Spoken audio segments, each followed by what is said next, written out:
এই কালকে একটি বাচ্চা মেয়ে খুব রেগে রেগে আমাকে চিঠি লিখেছে, ইনস্টাগ্রামে মেসেজ করেছে যে দিদি আপনি রাম মন্দিরের বিরুদ্ধে কেন কথা বলছেন, কেন আপনি সনাতনীদের পক্ষে কথা বলছেন না, নরকে আপনার জন্য গরম গরম তেল ভাজা হচ্ছে। আমি বললাম পাপ পুণ্যের হিসেব আমরা তো না হয় এই জন্মেই করি। আচ্ছা তুমি ভেবে বলো তো, এই কোভিডের সময় যখন পাশের বাড়ির লোক তার নিজের বাড়ির লোককে ছুঁয়ে দেখছিল না, যখন নিজের বাড়ির ছেলে তার নিজের বাবাকে ছুঁয়ে দেখছিল না, লাল গেঞ্জি পরে যে রেড ভলেন্টিয়ার ছেলে মেয়েগুলো ওই কোভিড আক্রান্ত মানুষের বাড়ি চলে গেল, সেই কাজ করা ধর্ম নয়? মুমূর্ষু মানুষ, যে মানুষ অক্সিজেন না পেয়ে মরে যাচ্ছিল, তার বাড়িতে অক্সিজেন পৌঁছে দেওয়া ধর্ম নয়? কোভিডের সময় যে মানুষ না খেতে পেয়ে মারা যাচ্ছিলেন, তার বাড়িতে খাবার পৌঁছে দেওয়া ধর্ম নয়?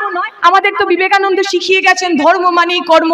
আমরা কর্ম করে গেছি, পাপ পুণ্যের হিসেব আমাদের এ জন্মেই হয়ে যাবে। কোনো নরকের তেলকে আমরা ভয় পাই না, কোনো অগলি জন্মের কথা আমরা ভাবি না।